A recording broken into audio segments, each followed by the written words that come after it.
nimeuliza walioelezea yalikuwa yanafanana na hayo ambayo mheshimiwa mbunge umeyasema, na maelekezo niliyoyatoa ambayo ndio dira iliyotolewa na Mheshimiwa Rais ni kwenda kwenye uhalisia.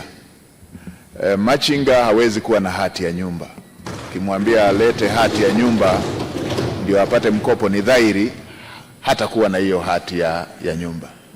Na maeneo mengine walielezea kwamba wanatakiwa watoe dhamana, barua ya udhamini wa watumishi walioko serikalini.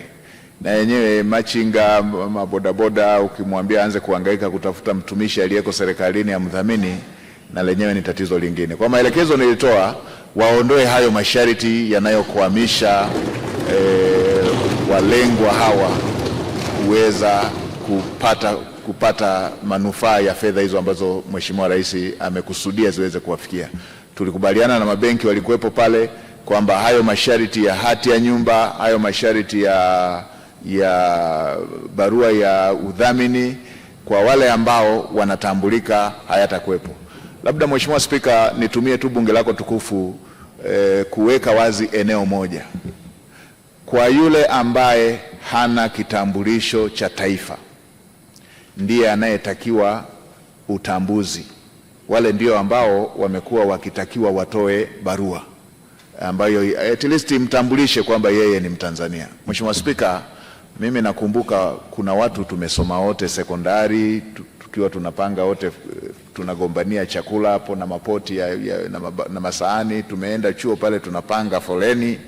Baada ya miaka kadhaa tumeona wanashika nafasi katika nchi za jirani kule, wamesoma kwa kodi za Watanzania, wameziba nafasi za Watanzania. Kwa hata huku kwenye mikopo na kwenyewe, waheshimiwa wabunge, ni waombe mridhie utaratibu wa kupekua kwamba apate Mtanzania, wenyewe ule uendelee. Lakini kwa wale ambao wana vitambulisho vya taifa hawataulizwa hati wala hawataulizwa barua ya mtumishi yeyote anayetoka serikalini. Na Mheshimiwa Rais Daktari Samia Suluhu Hassan anamaanisha kwenye jambo hili la kuwawezesha vijana wa Kitanzania, wanawake wa Tanzania, ndugu zetu wenye kutoka makundi maalum. Ndio maana mbali na zile 442 kaongeza bilioni 200 ndani ya siku 100 baada ya kuchaguliwa kwake, ili kuongeza wigo wa vijana hawa kuweza kupata huduma hiyo.